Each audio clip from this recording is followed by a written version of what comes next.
bem com vocês? Que maravilha! Muito bom ver vocês, muito bom ter vocês aqui. Coloca aqui para mim de onde você está participando dessa live, qual é a sua cidade, eu quero saber. Olá, professor Anderson, que honra! Que honra! Deise, Juliana, Wanda, que alegria ter vocês aqui. Bruno! Nossa, só Marav Blaster aqui, Marav Golds, presente nessa live. Que alegria ter vocês aqui. Juliana, Braço do Norte, Santa Catarina, que delícia, amo Santa Catarina. Guapi, onde eu passei minha infância, Guapi.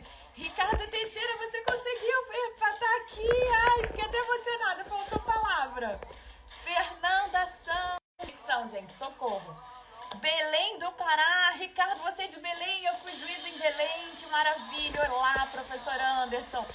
Igor, muito bom ter você aqui. Tereza, que saudade de você, maravilha. Que coisa maravilhosa. Rose, seja bem-vinda. Carlinha, maravilha. Que alegria ter vocês aqui. Hoje a gente vai falar sobre uso capião, extrajudicial e adjudicação compulsória. Josi, quais são as diferenças? Quando usar o quê? Isso é uma dúvida muito prática. Pai, beijo, te amo, muito bom ter você aqui. E a gente vai falar sobre as diferenças práticas. As diferenças teóricas, elas são até muito bem compreensíveis. E a maravilhosa Fabiana Gonzalez vai explicar isso pra gente. A questão, eu não sei se vocês concordam comigo, a questão ela é muito mais prática. É você ter ali um caso concreto ou um cliente, deixa eu só diminuir a música aqui um pouquinho.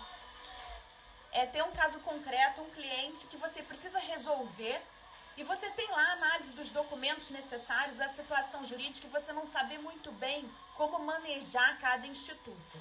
E a outra coisa também que normalmente é um impasse é a questão do imposto, né? Porque a adjudicação compulsória, ela exige o comprovante de pagamento do imposto. Isso também traz uma certa onerosidade de antemão para o cliente, que às vezes o cliente não quer ter, porque não sabe se vai ser deferido, não tem todos os documentos. Então, o que a gente vai falar hoje gira muito em torno da documentação que se tem para fundamentar o pedido, cada um dos pedidos e como manejar. Se existe alguma hipótese em que caibam os dois institutos e que fique a critério, considerando que o pedido é facultativo, a via extrajudicial é facultativa, em que o advogado possa eleger um ou outro e até o notário possa aconselhar as partes em relação a isso. E é sobre essa temática, que é muito prática, mas sempre com embasamento teórico, que a gente vai falar aqui com a maravilhosa Fabiana Gonzalez. E eu quero saber se ela já tá aqui. Fabi, você já tá aqui? Deixa eu ver se você tá aqui. Peraí. Tá aqui, Fabi? Deixa eu ver. Deixa eu digitar se você tá aqui. Aqui, ó.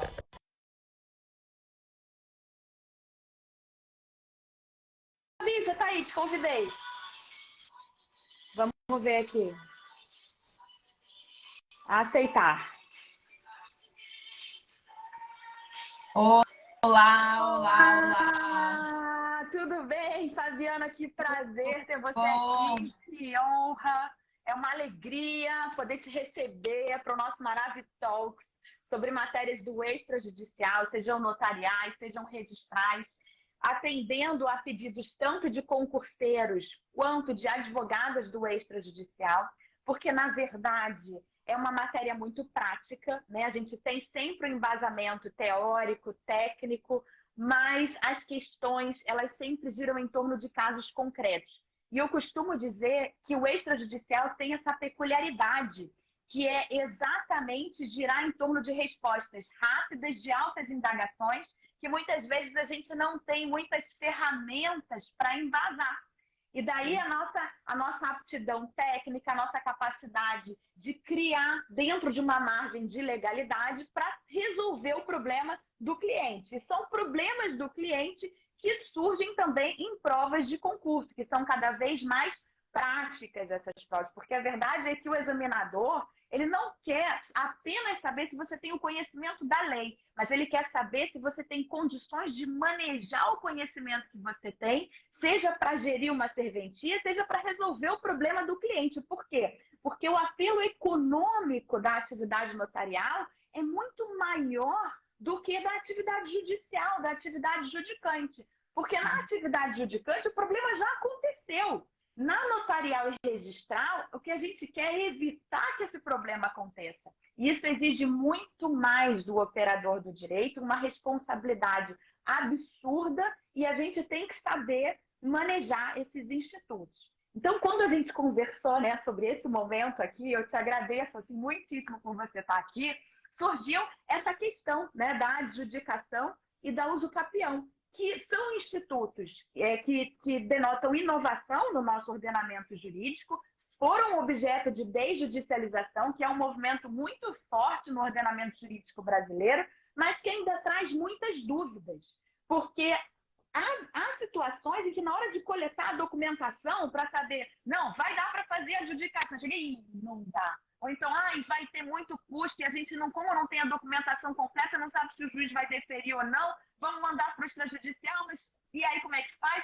Eu quero saber de você e os naráveis também. Coloca aí pergunta, a gente vai participando, isso é muito importante para a gente trocar aqui, a gente está para trocar conhecimento, ninguém é dono da verdade aqui, a gente está para aprender junto. Então participem, coloquem as perguntas de vocês, porque o que a gente quer saber é o que o advogado, o que o concurseiro tem que pensar, tem que estruturar o raciocínio dele para saber manejar cada um desses institutos, com a devida eficiência, com a devida eficácia.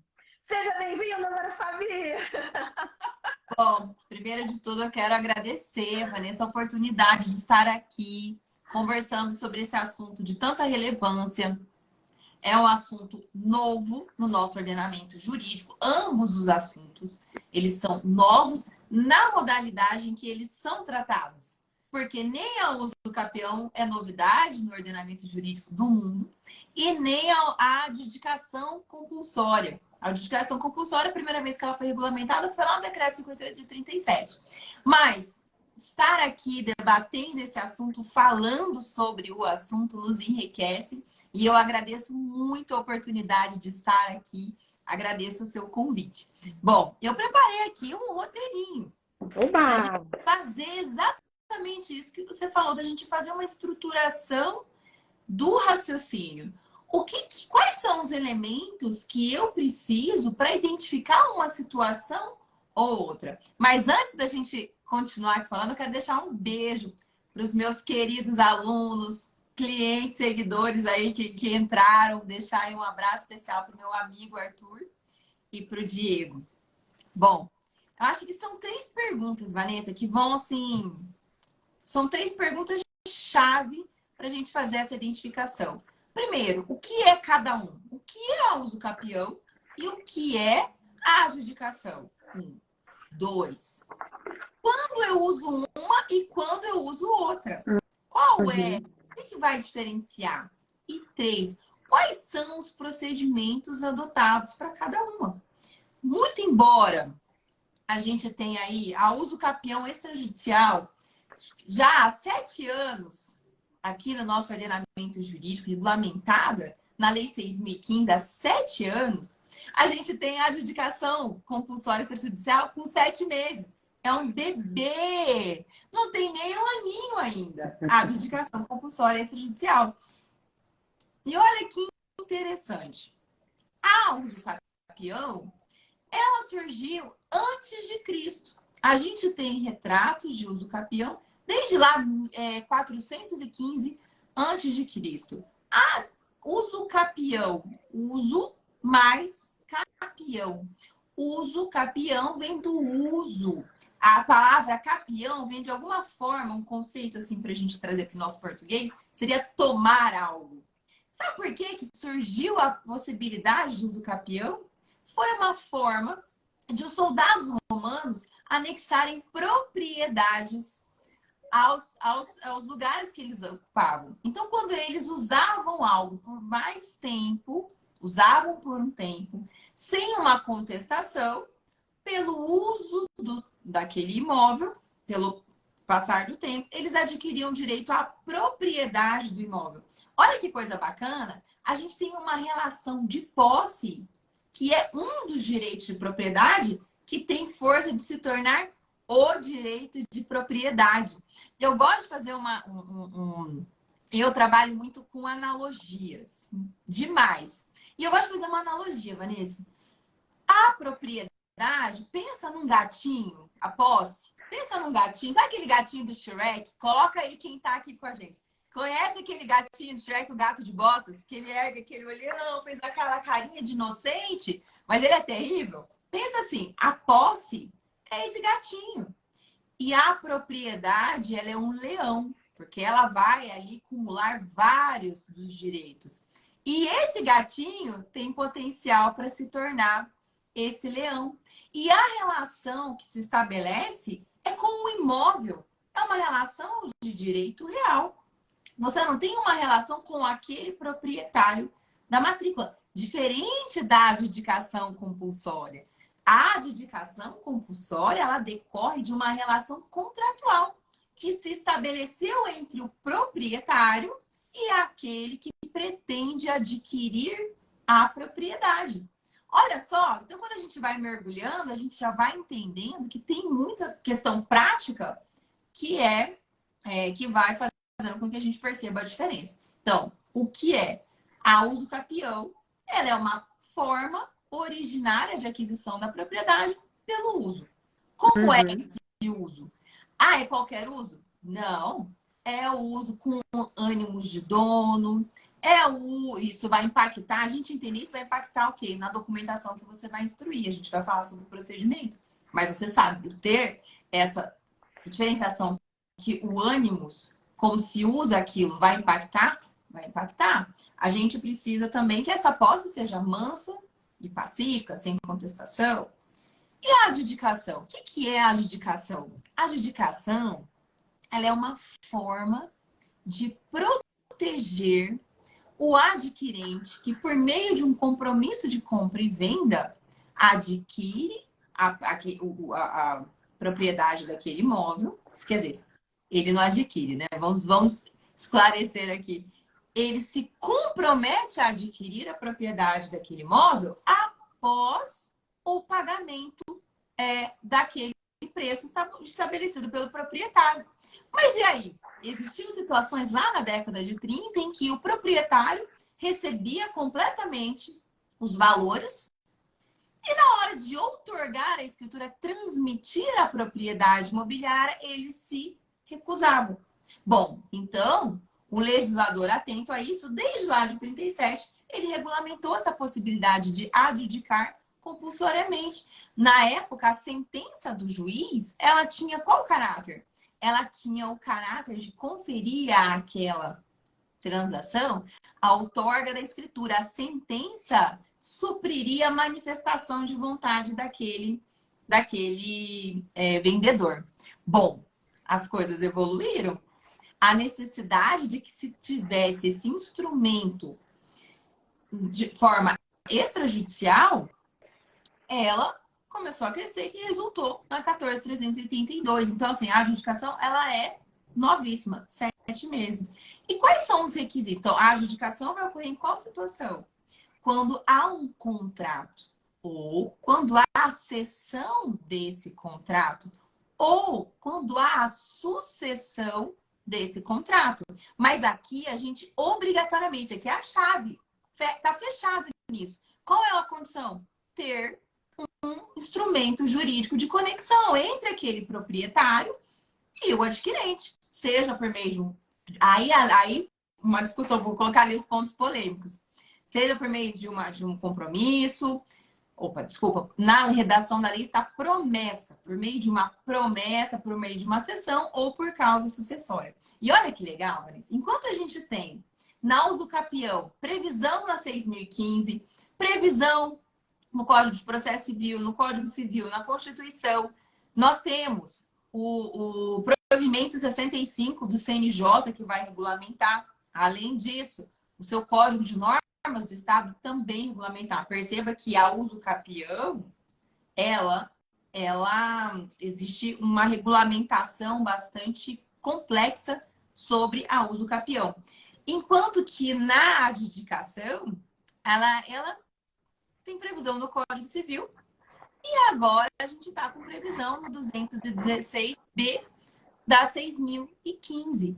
Muita coisa, como por exemplo, existe discussão se o termo utilizado pela lei promessa, isso vai inibir, então, a adjudicação de compromissos de compra e venda? Eu tenho a notícia de estados em que os oficiais registradores de imóveis estão negando o procedimento de uso capião, de adjudicação compulsória extrajudicial, porque o documento que o adquirente tem é um compromisso e não uma promessa. E qual seria o efeito disso? Qual seria a fundamentação? A fundamentação é uma fundamentação literal ou sistemática ou deontológica, teleológica? A fundamentação está no instituto jurídico, que juridicamente a promessa e o compromisso, eles são distintos. A gente tem vasta doutrina tratando como sinônimos, mas a lei da incorporação imobiliária 4591 e a lei do loteamento, do parcelamento solo urbano 6766, elas prevêem boa, Diego, prevêem a irretratabilidade do compromisso. Eles entendem que é o seguinte, ambos se tratam de contratos preliminares. Tem uma doutrina minoritária que fala que a promessa não é um contrato preliminar. Ela é um contrato definitivo. Mas aí a gente... Vanessa, esse negócio de compromisso e promessa, já fiquei horas debatendo, é uma discussão bastante extensa. Parece que não, mas é. Mas, para a gente resumir, ser bastante objetivo, ser prático, como é o que todos desejam. A promessa, ela existe a possibilidade de você colocar a cláusula de retratabilidade. Você pode se arrepender. A promessa, ela está prevista lá no nosso Código Civil. O nosso Código Civil regulamenta o quê? A relação entre pessoas, que existe equivalência entre essas pessoas, elas podem eleger uma cláusula de retratabilidade. Quando a gente vai para a incorporação para o loteamento, a ideia que se tem é que não há equivalência. A ideia que se tem é que o loteador e que o incorporador, os proprietários, detentores daquele imóvel, eles estão numa condição de superioridade. Inclusive, por isso, existe uma proteção do Código de Defesa do Consumidor nessa relação. E a lei, tanto do loteamento quanto da incorporação, expressamente previu a proibição da cláusula de retratabilidade. Então, o compromisso, ele é irretratável por força de lei. A promessa, ela admite a retratação também por força de lei. Mas na incorporação e no loteamento, isso é compulsório. A gente tem que lembrar que o contrato de compromisso de compra e venda, ele passa por uma qualificação registral. Olha que coisa bacana. Quando a gente vai, Vanessa, para entender o nosso mercado imobiliário, ele é extremamente protetivo. Se eu fizer um contrato de compromisso de compra e venda da nossa loteadora e não colocar a cláusula expressamente que ele é irretratável, eu posso receber uma nota de exigência do meu oficial registrador de imóveis, me dizendo, corrija o seu contrato. Ele está em desacordo com a Lei 6766 ou em desacordo com a Lei 4591. Os contratos de compromisso de compra e venda, eles passam por essa qualificação registral, eles têm essa proteção especial e, além de tudo, a proteção do Código de Defesa do Consumidor. Então, a adjudicação, ela serve para quê? Para resguardar esse adquirente. Vou fazer uma pausa para você falar alguma coisa, se você quiser. Vamos lá, vamos lá. Vamos trazer para uma questão, estou adorando as explicações, está fundamentando super bem. Maravilha, se ficar alguma dúvida, coloca aí, coloca a pergunta aí, porque o assunto é denso, a professora está explicando nas minúcias, com muita coisa técnica e histórica para a gente entender. cada um dos institutos e as diferenças. Mas a gente não pode perder de vista a perspectiva de solução do problema do cliente. Então, vamos lá, vamos pensar junto comigo. Se a gente tem essas diferenças, né, não só terminológicas, mas conceituais entre esses dois tipos de contrato que, a grosso modo, são contratos preliminares a par das controvérsias aí existentes. No Instituto da Adjudicação Compulsória, é prevista o termo promessa. É previsto promessa, tem código de normas que prevê promessa. E vamos pensar então, Fabi, nós temos aí sempre um critério de justiça. Então, nós temos contratos que são sinalagnáticos, que são contraprestacionais. E o que se busca preservar é o direito daquele que cumpriu a sua parte, exigir que a contraparte seja de igual modo cumprida.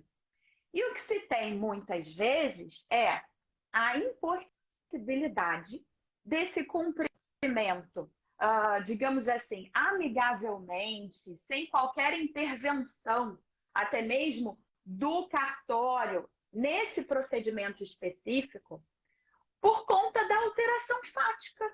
A vida muda, a situação fática muda e, vá lá, às vezes o promitente vendedor, ele morreu. Não se acham os sucessores, não sabe mais onde a pessoa está. Vai lá buscar o ITBI, não acha. E aí a repartição municipal tem problema, diz que não está localizando. Vai ver lá os comprovantes de pagamento, foram 30 prestações lá de trás, de 1900 e antigamente, 1900 e vovó Bolinha. Não se acha todas, não se acham todas. Às vezes, as que estão faltando são justamente as últimas quitações, os últimos pagamentos é que estão faltando. E aí a parte se vê nesse imbróglio. Ela está lá há muito tempo, ela não localiza, não sabe mais onde é que estão os herdeiros, os sucessores desse vendedor, não tem o comprovante do pagamento integral, nem tampouco das últimas prestações, e precisa regularizar isso. E aparece lá para você resolver essa situação. Doutora, será que vale a pena a gente ir pela via extrajudicial, faltando esses elementos? A gente não poderia utilizar o Instituto da Uso Capião se a gente preenche alguns dos requisitos lá, sobretudo da posse mansa, pacífica, pelo número de anos que a lei admite, conforme o tipo de uso capião eleito? E eu acho que essa, Fabi, é a grande dúvida que aparece no dia a dia atualmente. Porque logo que se falou em adjudicação compulsória extrajudicial, se enfatizou essa dúvida. Porque antigamente já se falava, quando tinha uso capião, se falava isso. Não, se tem contrato preliminar, se tem instrumento aí, preliminar, não vai admitir uso capião, porque o uso capião não é via transversa de nada. Né? Então, não vamos admitir isso, até porque seria uma burla do imposto. Mas também tinha quem defendesse que não. Ainda que fosse uma burla, essa burla deixa de existir porque se recolheu o imposto. Então, se recolheu o ITBI, está tudo certo. Não tem burla nenhuma. Só que agora, com essa previsão, né, você tem a definição aí dos institutos, mas, pelo menos o Código de Normas do Rio de Janeiro, ele é bastante claro quando ele prevê lá, item a item, que tem que constar da petição inicial e também os documentos probatórios. E muitas vezes as partes não têm isso. Então, o que você acha que pode nortear o raciocínio desse advogado para resolver esse problema prático do cliente, mas que aflige a vida dele, porque ele está com um imóvel que ele não consegue vender, que ele precisa regularizar e está perdendo o valor de mercado, e pode ser que outras pessoas venham a morrer aí e vai só piorar a situação. O que você acha que pode ajudar esse advogado ou até esse concurseiro, que isso pode ser um problema prático de prova, ele vai ter que ir lá saber qual é o procedimento que ele vai adotar. Bom, então vamos lá. O Diego colocou aqui alguma coisa. Ó. Aqui, se o juiz entender que a melhor forma é adjudicar, ele vai indeferir ao uso capião, informando que não é a via correta. Vai obrigar a adjudicação. Mas aí, Diego, ele já entrou na via judicial. E a nossa questão é anterior a isso. A parte ainda não sabe se ela entra na via judicial, se ela vai pela extrajudicial, porque a parte ela quer resolver o problema dela, mas ela normalmente quer gastar o menos possível, né? E é natural que seja assim. Então, como é que o advogado deve orientar o seu cliente nesse sentido? Bom, acho que o Diego colocou uma questão que é bastante pertinente, é o seguinte. A gente tem essas notas de exigências.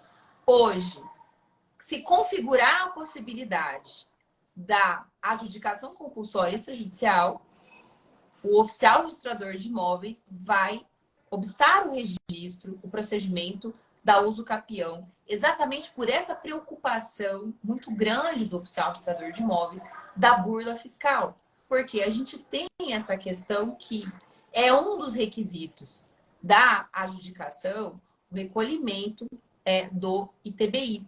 Essa questão, essa obrigatoriedade do recolhimento do ITBI, ela era isenta no projeto de lei, só que depois ela foi incluída. Porque existem também situações onde tudo configura, quando o oficial vai analisar a documentação juntada pelo advogado, lembrando que sempre, né, é necessário o advogado para a prática desses atos. Ele vai analisar a documentação juntada pelo advogado numa petição de uso capião extrajudicial. Em caso ele consiga elucidar ali pelos documentos juntados que seria admissível a adjudicação, o entendimento majoritário é esse. Vai obstar o procedimento, informar ao advogado que faça o procedimento pela via da adjudicação compulsória extrajudicial. Agora, é claro que se a gente tem uma situação dessa, não houve quitação plena, a ausência de quitação plena, ela é sim um óbice à adjudicação compulsória extrajudicial. Especialmente se, quando a gente apresenta um dos documentos obrigatórios, são as certidões sobre aquele imóvel. Caso a gente veja, constate que, por exemplo, o vendedor ele tentava receber essas parcelas há muito tempo, não vai ser indeferido, porque a gente vai ter que ser judicializado ou não. Enfim, daí depende de cada caso. Mas se há parcelas em aberto, você não tem o termo de quitação, ou não há como comprovar em caso, por exemplo, de extravio, essa quitação, a quitação ela é um requisito da adjudicação compulsória. Agora, sabe que tem uma previsão no Código de Normas do Rio de Janeiro, dizendo que, caso não se tenha todos os comprovantes de pagamento, que a apresentação do último já presume pagamentos anteriores com base no 322 do Código Civil. E, caso não se tenham todos os comprovantes, que a apresentação das certidões negativas dos distribuidores, que comprove que não houve nenhum tipo de tentativa do vendedor de receber qualquer prestação, somada ao decurso do prazo prescricional, que isso equivaleria à presunção da quitação. Olha que interessante. Excelente. Não, vamos pensar assim. A Lei 1482, ela foi muito feliz quando ela previu expressamente a possibilidade da adjudicação compulsória inversa. Porque as pessoas ficam muito no automático. A adjudicação compulsória, o vendedor se negou a outorgar. Não, pera lá. A gente tem uma situação muito encontrada no país de pessoas que quitam os seus imóveis e, para ocultar patrimônio, exonerar-se das responsabilidades tributárias, não outorgam escritura pública, não transmitem a propriedade para o seu nome. Por quê? Porque é muito conveniente. É muito bacana você deixar aquilo no nome de terceiro. Então, para existir a discussão doutrinária, veio a lei e resolveu o problema. Agora, vamos pensar o seguinte. Isso que você colocou. Pode falar?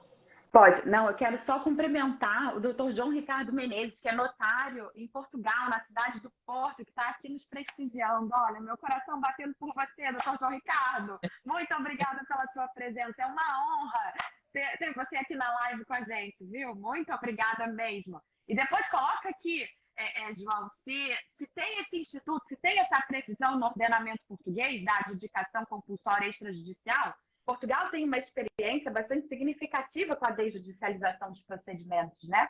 Mas eu, honestamente, não me recordo se tem essa previsão da adjudicação compulsória extrajudicial no ordenamento português. Mas, desculpa, Fabi, vamos lá, vamos retomar. Presença ilustre. Imagina. Então, quando a gente pensa nessa situação que você colocou, olha que genial, eu, como loteadora, chego para pedir a adjudicação compulsória extrajudicial. Eu, por meio da minha quitação, eu não preciso fazer uma comprovação de que eu tentei outorgar essa escritura. Você vai facilitar o procedimento com essa previsão do Rio de Janeiro, que a gente tem que lembrar que o Rio de Janeiro foi muito feliz e se antecipou. No meu estado ainda não está regulamentado. No meu estado a gente está discutindo se promessa... Bom, o meu é compromisso. E agora? Ferrou? Percebe? A gente ainda está lá atrás decidindo isso. E é um país com dimensões continentais. É um país onde cada estado tem uma realidade. Recentemente, doutora Vanessa, eu passei por uma experiência muito rica de fazer análise de risco na aquisição de áreas para empreendimento no Nordeste. E aí, bom, problemas de todos os tipos. Perguntei lá para o oficial registrador, falei, escuta, me falaram que o tabelião aqui se recusa a fazer ata notarial de constatação. Como é que é para a gente fazer a uso capião? Como que o senhor tem procedido? Aí falou, doutora, não mexe nisso, não. Eu nunca fiz uso capião extrajudicial, não quero fazer. Acho ótimo. Você pensa a situação, sabe? Assim, a gente trazer... É isso que as pessoas que estão nos assistindo, é com essa realidade que elas se deparam. E aí? O que você faz? E qual é o limite da independência funcional, né? Porque o que a gente mais ouve é isso. Não. O tabelião daquele cartório não faz ata notarial de uso capião. Não faz ata notarial de adjudicação. Não, o cartório do registro de imóveis não está fazendo nenhum procedimento de adjudicação compulsória extrajudicial. Ei, espera lá. Vamos esclarecer aqui o que é independência funcional. Né? É muito importante que a gente esclareça. A independência funcional ela está na fundamentação. E a fundamentação ela tem que estar sempre embasada na lei. Porque toda e qualquer discricionariedade administrativa, ela tem as balizas da legalidade. O que se tem é uma diferença entre qual é a natureza da legalidade, né? A legalidade para o administrador público e a legalidade para o particular. Tudo aquilo que não é expressamente proibido é permitido para o particular.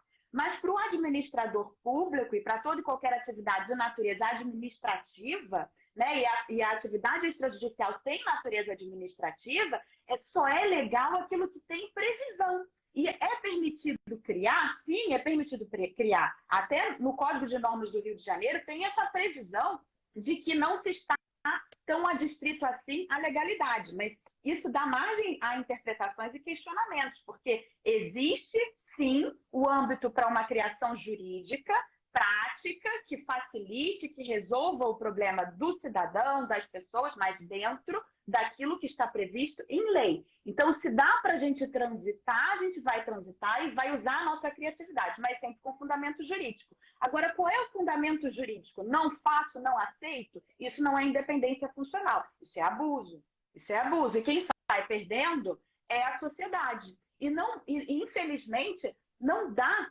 para o conhecedor do direito ele aceitar uma resposta como essa. Porque existem procedimentos que são aplicáveis a esses casos, né? Então, o senhor não faz por quê? Então, eu vou dar entrada no pedido e o senhor nega o pedido, né? Porque aí, vamos então requerer a suscitação de dúvida do procedimento, porque é possível que ele negue o pedido, mas negar o processamento do pedido é negar o acesso à justiça, né? E a justiça do extrajudicial é uma justiça que, se tardar, vai falhar. Vai falhar.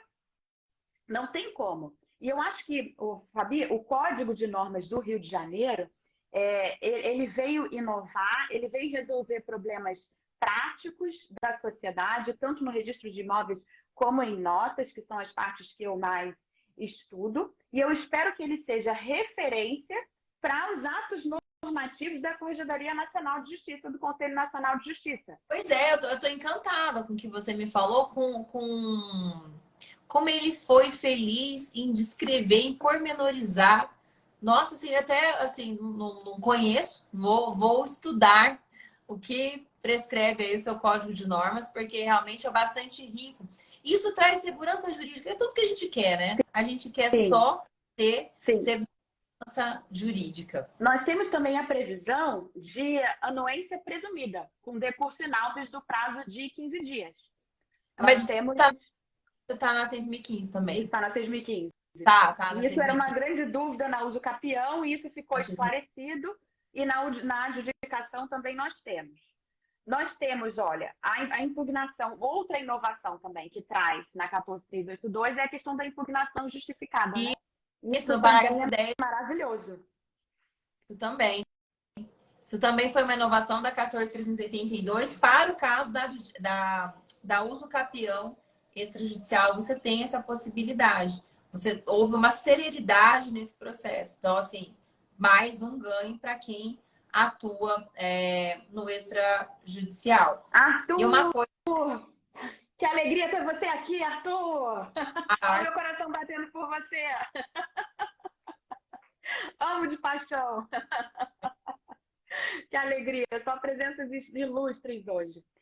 E, Fabi... Uma coisa que a gente tem que lembrar, tanto para a adjudicação compulsória, quanto para a uso capião. Se houver algum tipo de impugnação, algum tipo de conflito, isso daí vai ter que tramitar judicialmente. Isso é uma coisa assim que as pessoas às vezes esquecem. Acompanhei um caso de um colega que... Oi, Ari, boa noite, querido. Boa noite. Jorge Nuno também, notário em Portugal. Prazer ter você aqui, que alegria. O meu coração batendo por você. Olha, que alegria a presença de vocês aqui, notariado português. É para nós uma honra ter vocês aqui na nossa audiência, viu? Uma forma que eu aprendi da gente ser bem prática, contando o que já aconteceu com a gente. Você concorda? Claro. Então, vamos contar uma história pra gente, que o nosso tempo também já está acabando. Mas olha que legal. O primeiro contato que eu tive com a uso capião, eu atuava no trabalhista, migrei para o imobiliário. Olha a revolução. Ah, é? Não sabia dessa pérola. Ainda bem que você veio para o imobiliário. Também. Não, eu agradeço ao meu marido todos os dias. Eu falo isso de trabalhista, mas não é por nada, é porque eu não entendo nada de trabalhista. Eu sou um zero à esquerda, então por isso que eu falo isso. Eu estava para concurso do MPT, olha só. Olha só. Estou realizadíssima. Mas quer dizer que você deve isso a seu marido, então, né? Ah, nossa, agradeço ele todos os dias. Mas olha que bacana a situação que aconteceu conosco há 12 anos. Ai, oi, Claudinha. Bom demais ter você aqui. A gente tinha acabado o loteamento e ia começar as vendas. Uhum. Bom, coisa mais bonita, né? Um dia a gente tá andando lá no loteamento, estão construindo uma casa em 4 lotes nossos. Uhum. Entrou com a ação e, bom, a gente pediu reintegração de posse, tal. A pessoa pediu a uso capião. Se fosse o caso de adjudicação compulsória ou de uso capião extrajudicial, nossa, que essa pessoa que entrou com processo de uso capião contra a nossa empresa, se ele entrasse com a uso capião extrajudicial, quando nós fôssemos intimados pelo oficial registrador, nós informaríamos, nós impugnaríamos aquele pedido e aí automaticamente seria remetido para a esfera judicial. Esse caso é um caso bem bacana. Que a gente tramitou 10 anos, olha só. Isso é que é triste, né? Judicial.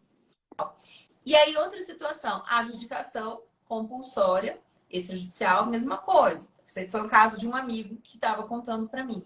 A cliente dele adquiriu um apartamento, ela pagou 80% desse apartamento. Tá. exercendo, morando no apartamento, contas de IPTU pagando, tudo certinho, tudo bonitinho, entrou com pedido de adjudicação compulsória extrajudicial. O que aconteceu? Quando ele foi, o proprietário na matrícula, ele foi notificado, ele impugnou, informando que não havia a quitação integral. Então, por isso era descabida aquela adjudicação compulsória extrajudicial. Agora, você sabe que, agora eu já não me lembro, acho que na Lei 6.015 não está previsto isso, mas no Código de Normas está. Coloca que, caso haja... Você está me ouvindo, Fabi? Agora tinha dado uma travada. Pois é, para mim tá uma ampulhetinha assim, rodando. Não sei se eu... Tá me ouvindo agora? Tá? Ok? Tá, voltou, né? Beleza. Tem uma previsão aqui dizendo que se houver uma impugnação justificada, e o próprio código traz as hipóteses de impugnação injustificada, então tem as hipóteses de impugnação injustificada. Por exemplo, até vou te dizer, é o artigo 1262 do Código, parágrafo 9º, que diz assim: é injustificada a impugnação que traz matéria que já foi examinada judicialmente e foi refutada, que traz contestações genéricas, que traz que não tem a exposição exata do motivo de discordância e que suscite matéria estranha ao procedimento. Então, tem lá as hipóteses do que é uma impugnação injustificada. Mas, caso essa impugnação seja justificada, o oficial registrador, ele pode, e aí eu entendo que é um poder-dever, não é um poder discricionário, não é facultativo, realizar a mediação ou conciliação. E só se ela não for possível é que ele vai emitir uma nota, no caso de devolução dos autos desse procedimento, vai devolver mediante recibo para o requerente, e aí ele vai ter a opção de aditar o requerimento dele e entrar na via judicial cabível. Eu achei interessantíssima essa previsão, que é do artigo 1266. Isso também está na 6.015, 216b. Tá na mediação? Eu tô até com ela aberta aqui, deixa eu ver. Aqui, ó. Isso daí, bem bacana. A gente discutiu sobre isso no evento do ano passado, da OAB. Nós, da nossa comissão de notarial registral imobiliário, apresentamos ao Tribunal de Justiça alterações no nosso Código de Normas. E aí foi feito um debate com a Noreg, foi feito um debate com a Noreg, TJ, enfim. E uma das coisas que o representante da Noreg, que é o oficial registrador, comentou, ele falou assim: a gente tá entrando cada vez mais para uma atividade dentro do ofício de registro de imóveis de conciliação. Nós estamos sendo conciliadores. Isso já existia dentro da uso capião, essa previsão da conciliação também, e também agora com a adjudicação compulsória extrajudicial. E é interessante observar, eu não me lembrava dessa previsão na Lei 6.015. Deixa eu ver aqui. Onde é que está isso?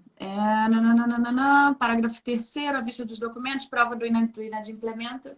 Não vi aqui essa previsão. Mas, de todo modo, o que é interessante é a gente observar que quando houve a edição da lei que fala da mediação e até o próprio ato normativo do CNJ, se tinha a expectativa de que os notários fossem exercer essa função com maior frequência. E o que eu tenho observado é que são os registradores que estão tendo cada vez mais amparo legal e previsão do momento adequado para realizar essa função conciliatória e de mediação, o que é muito interessante. Por quê? Porque os procedimentos administrativos extrajudiciais estão contando com essa previsão. Então, eles estão prevendo o momento adequado para isso, né? O que faz muito sentido, mas que não era previsível, não era esperado no momento, em 2015, quando foi editada a lei sobre mediação.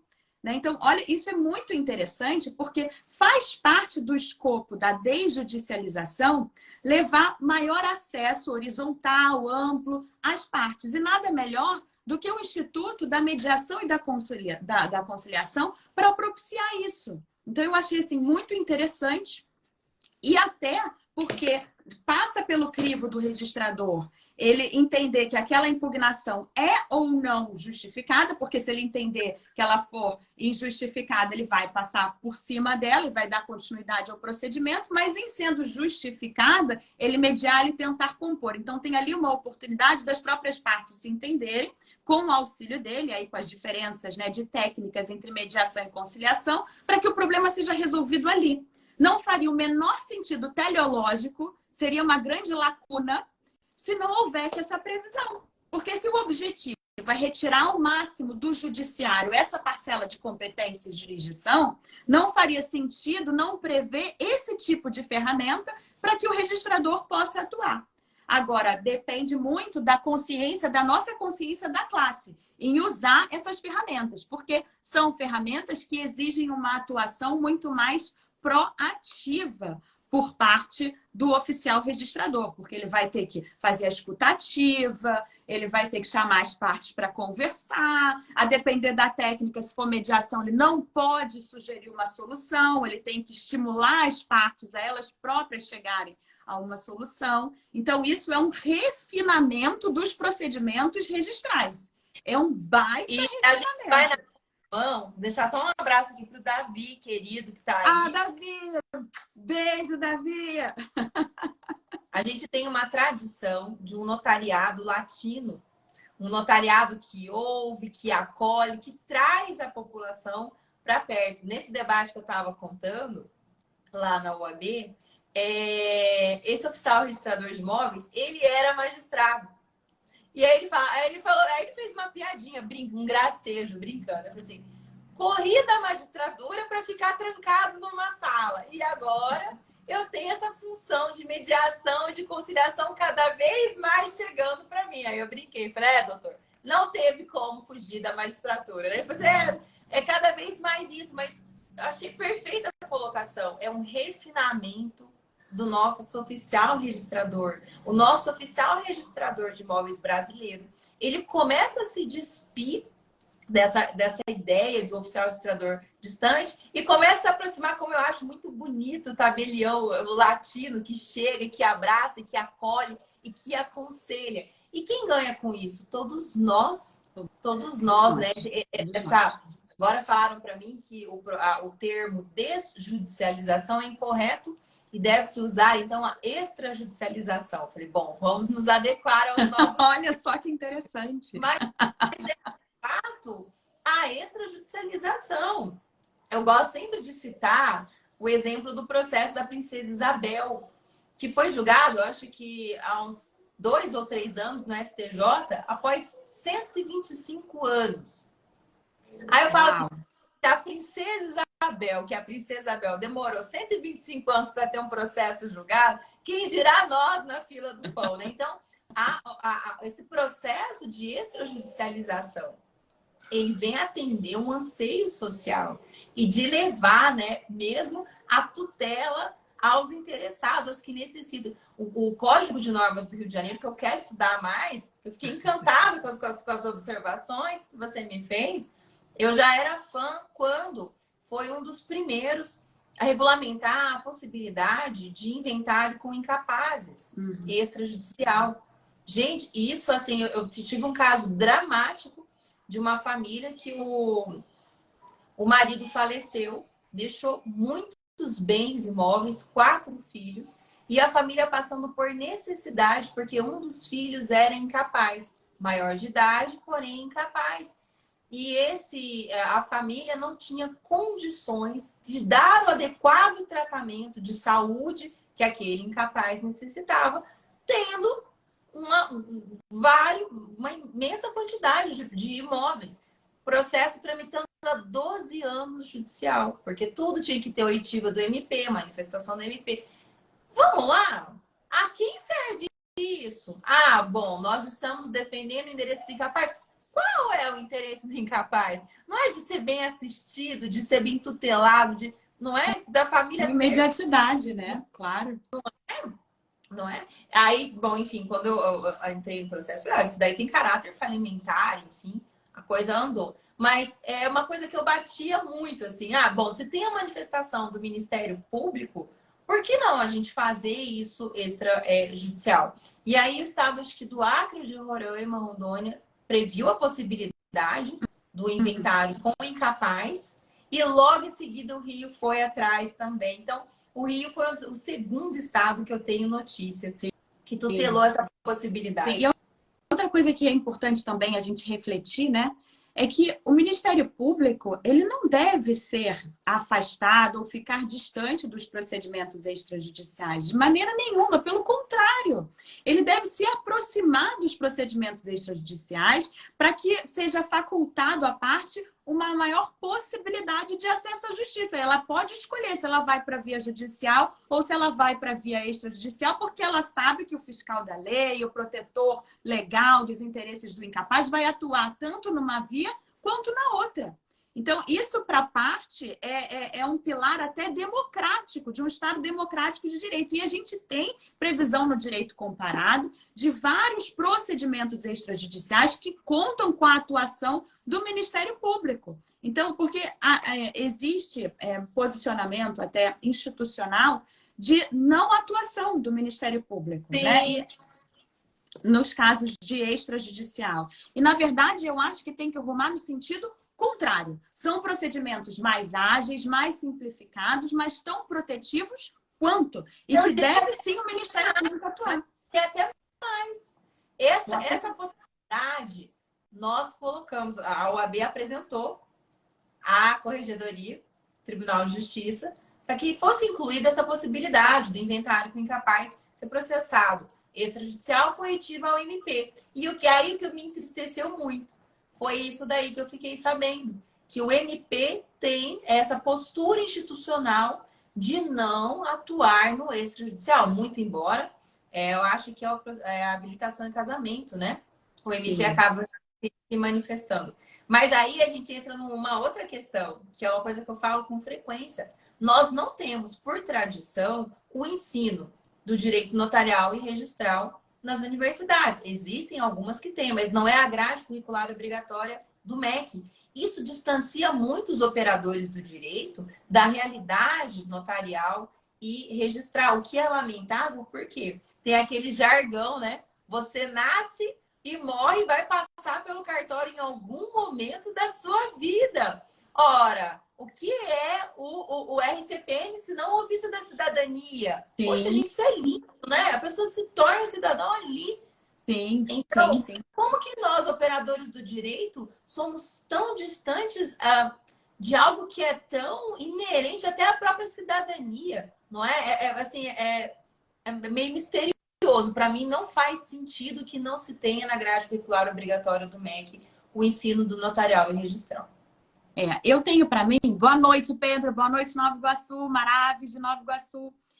Eu tenho para mim que a gente caminha para um refinamento da atividade extrajudicial em todas as atribuições, né, nas 7 atribuições, aí, incluindo registros de interdições e tutelas, né, que vai conduzir a atuação e a qualificação desses profissionais, tanto notários quanto oficiais registradores, para juízes do extrajudicial.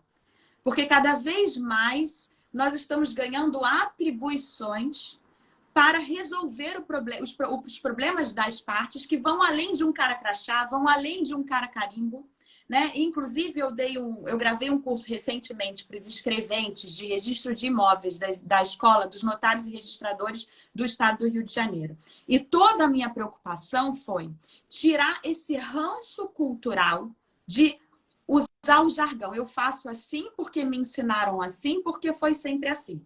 Não. A gente, como operador, seja titular, seja escrevente, seja preposto, a gente tem que entender qual é o ponto da engrenagem que a gente está apertando o parafuso. E qual é a função dela. E é sempre uma função social. Que se a gente mal exercer, a gente vai produzir danos não só àquelas partes, mas a toda a sociedade. porque o efeito é em cadeia. Nenhum documento que é pensado em não circular, ele vai ser levado para o cartório. Cartório é documento que vai circular, que vai produzir efeitos para terceiros em algum momento, ainda que não seja num primeiro momento da publicidade indireta do notariado, mas isso vai ser levado a registro, vai contar com a oponibilidade em face de terceiros, vai resvalar para a presunção de boa-fé, vai resvalar para a fé pública registral, e isso tudo é o que torna o registro imprescindível para a sociedade. Mas para a gente bem exercer essa função, a gente precisa ter essa noção de qual é a importância social. E a importância social é cada vez mais crescente ao ponto de o oficial registrador, seja o civil, seja o de imóveis, ter poderes cada vez maiores, seja para compor, seja para atuar em esferas que eram apenas do notariado, como a união estável, e agora já está se podendo lavrar termos. Não vamos aqui questionar a disputa de atribuições interna corpore, mas enquanto extrajudicial é, sim, cada vez maior a responsabilidade desses profissionais perante as relações econômicas e sociais. E tem coisa mais importante nas relações econômicas, hoje em dia, do que ter o imóvel como um ativo financeiro seguro?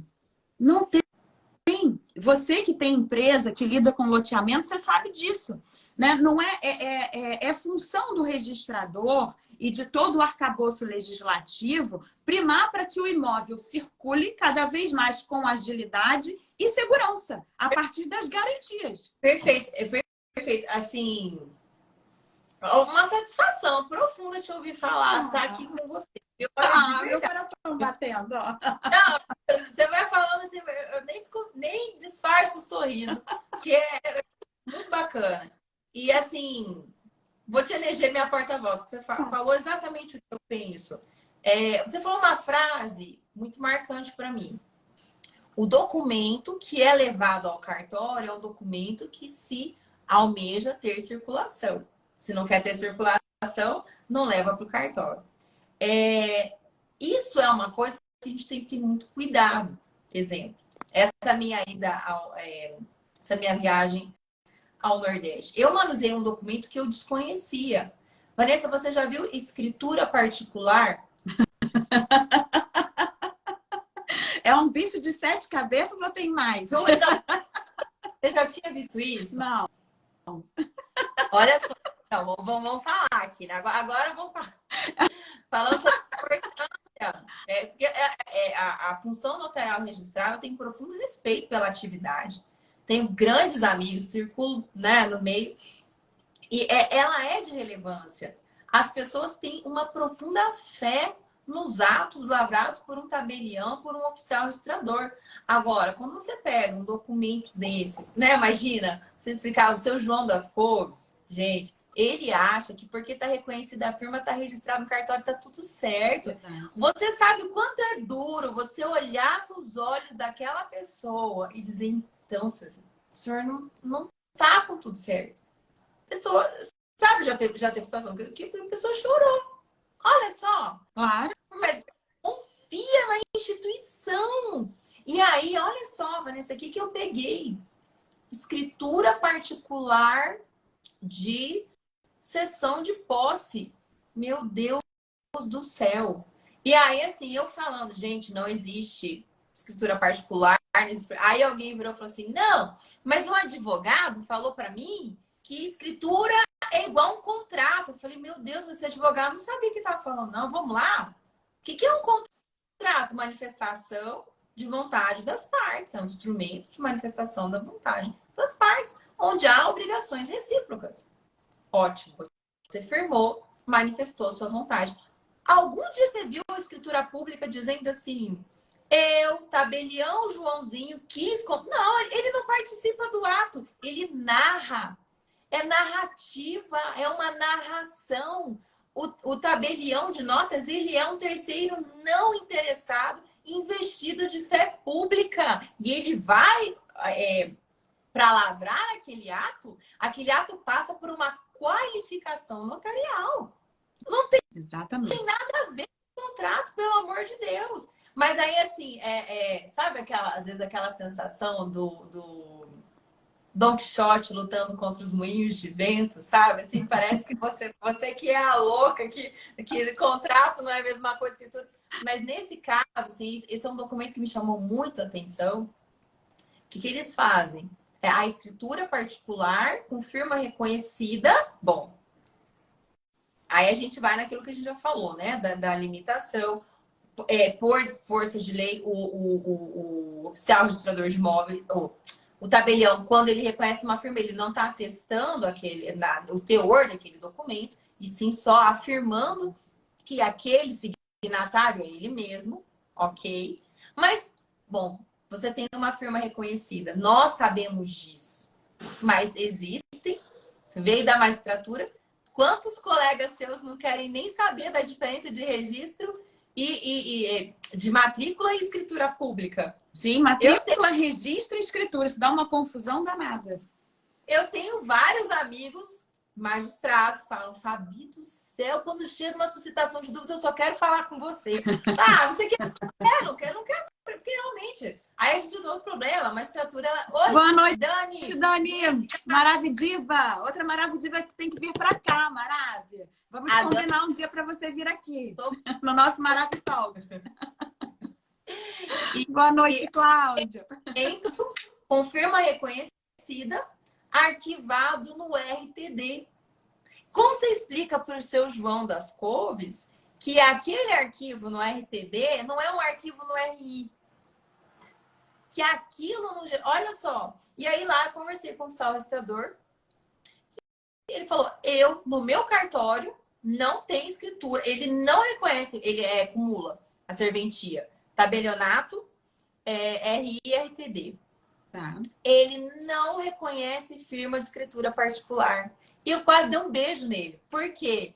Ele falou assim, doutora, eu tenho consciência do impacto que o meu selo aqui, ele tem na vida do seu João.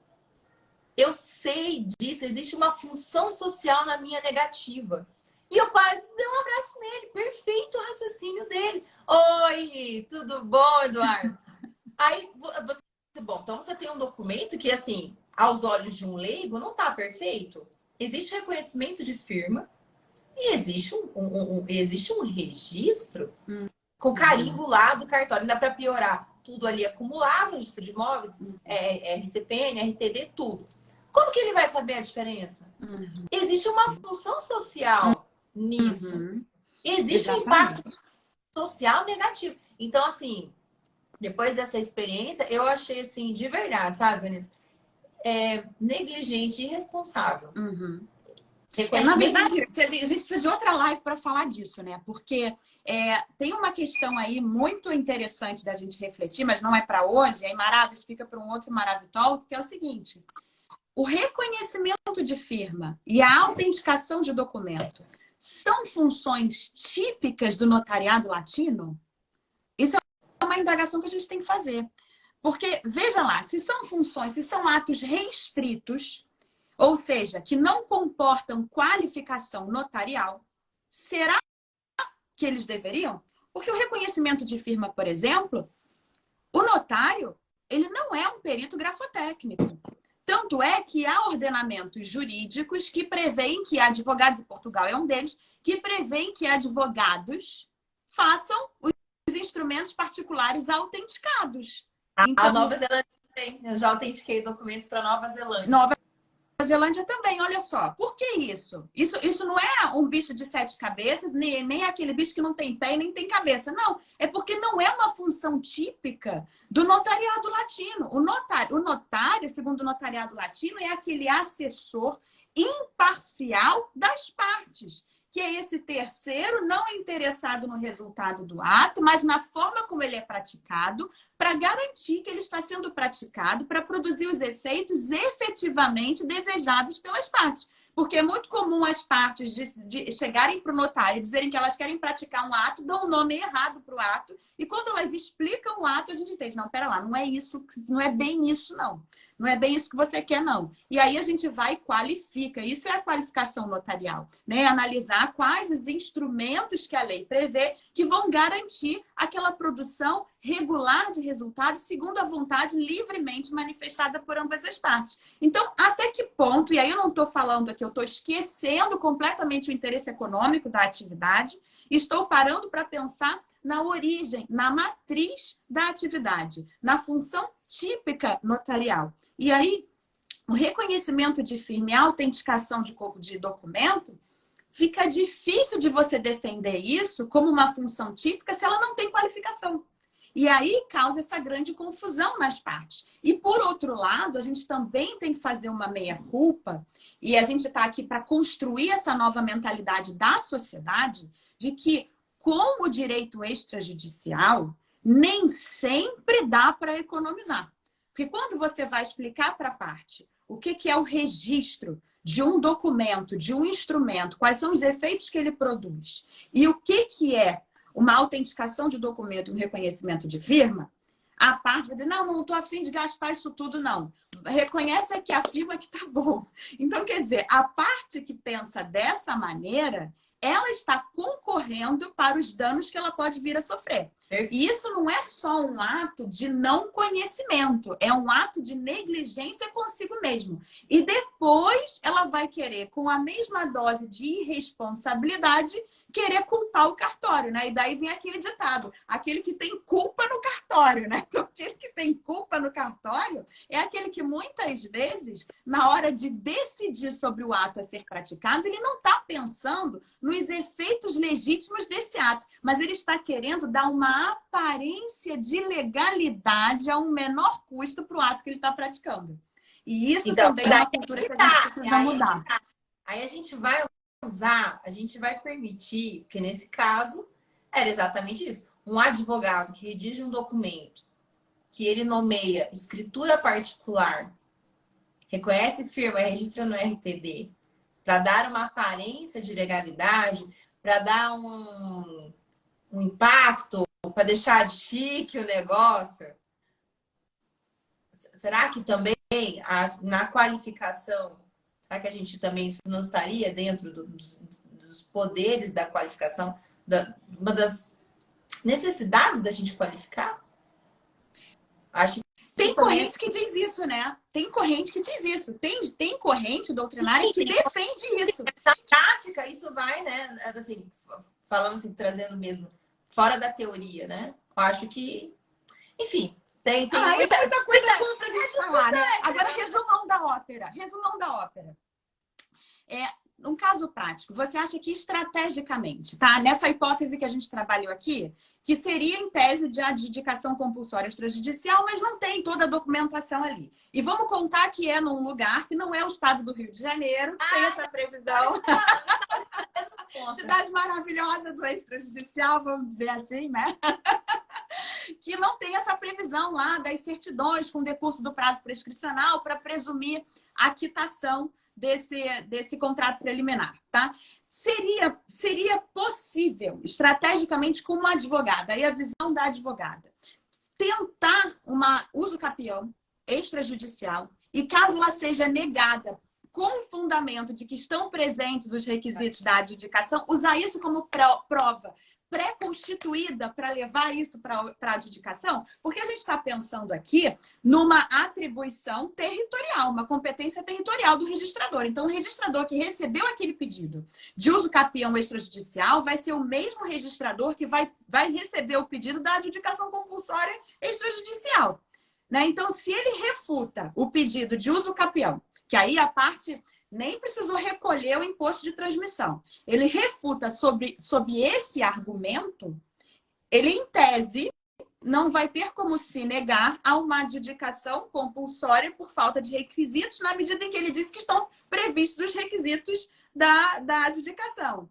Você acha que seria uma possibilidade? Que eu estou aqui, eu não cobrando junto com você. Não, pronto, uma nota de exigência já virou um título que vai ingressar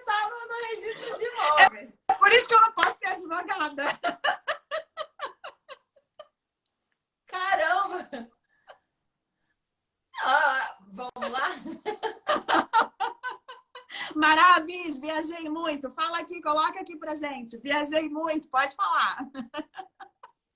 Gente, não, com certeza, né? Ele emitiu uma nota de exigência. Porque se Assinou. ele nega, aí você entra com pedido de Ele inscrição. vai entrar com ele mesmo? Cara, que situação desse... Eu não queria ser o seu oficial registrador, eu só digo isso. Muito bom. A gente fica com esse resumo, né, Fabi? Perfeito, excelente. Olha, assim, foi uma delícia. Olha, vou te falar, assim, sinceramente, para toda a sua audiência. Eu não sei quantas horas de live que eu tenho gravada ao longo de 3 anos. São muitas, muitas. Mas olha, que prazer que foi estar nessa live aqui com você. Que delícia te ouvir. E te ouvir fora da caixa. Isso que é o mais legal. Vendo além, questionando. Olha, de verdade, assim, foi um prazer, foi uma alegria estar aqui com você. E eu tenho para te fazer também, depois a gente vai conversar. Muito obrigada, boa noite a todos. Foi, assim, um prazer, uma alegria. Obrigada, Fabi, obrigada de coração. Um beijo enorme para você. É uma honra ter você aqui. Como a gente aprendeu, um momento que a gente teve aqui para conversar no estilo mesmo que eu desenhei para o Maravitalks, que são assuntos técnicos, polêmicos, difíceis, mas trazendo com fundamento jurídico e leveza e bom humor. Porque eu acho que o Vanessa no Foco ele tem muito disso. A gente ser competente não quer dizer que a gente tem que ser sisudo, não quer dizer que a gente tem que ser inacessível, arrogante, não. Eu acho que quem tem confiança no conhecimento que tem pode ser sempre acessível, pode ser simpático, pode admitir questionamentos, ninguém é o dono da verdade e conhecimento é igual amor. A gente não divide, a gente só multiplica, né? Então, isso eu acho que é a filosofia aqui dos Maravis, entendeu? E o Maravitalks tem isso. E você foi, assim, um presente porque você trouxe tudo o que o Maravitalks busca, que é técnica, competência, bom humor, leveza e o sair da caixa. Porque a gente só consegue sair da caixa quando a gente se permite pensar algo novo, né? A desbravar novos desafios, sair da zona de conforto. E depois que a gente aprende a fazer isso, a gente não quer outra coisa porque a gente passa a não caber em nenhuma caixa. Então a gente fica sempre fora da caixa. É perigoso, né? Eu falo, é perigoso sair da caixa. Então, olha, gratidão. Eu quero agradecer também aos Maravis que estiveram aqui com a gente, que passaram por aqui, que não puderam ficar, que ficaram até o final. Se surgirem dúvidas, mandem assuntos, continuação do assunto, sugestão de temas. Olha, só gratidão, meu coração batendo por cada um de vocês. É uma alegria enorme estar aqui. Eu vibro com isso. Eu não sou daquelas pessoas que saem da live sem energia. Eu saio com a energia lá no alto, porque eu nasci para fazer isso. Então, eu me alimento disso mesmo. Eu fico elétrica. Então, eu estou aqui de coração, de corpo e alma, para compartilhar com vocês tudo aquilo que eu aprendi ao longo do tempo. E Maravidivas como a Fabi só fazem isso se multiplicar. Então, gratidão a todos vocês. A live vai ficar no feed, tanto do Instagram quanto do YouTube, do canal. Se você não está inscrito no canal Vanessa no Foco, vai lá, clica lá, porque vai ter muita aula de Vando aí, de RI, de notas, que você não pode perder. E fica ligado também no grupo do VIP do WhatsApp, porque eu vou colocar um monte de novidade ali. A gente vai ter aulas gratuitas, eu vou anunciar as datas e você não pode perder. Tá, Fabi? Beijo no seu coração. Volte sempre. Vamos combinar outros dias para você vir, falarmos de outros assuntos. E você é uma maravilha. Eu quero contar. Eu quero contar. Oba! Obrigada. Um beijo. A gente que agradece. Beijo. Tchau. Tchau, tchau.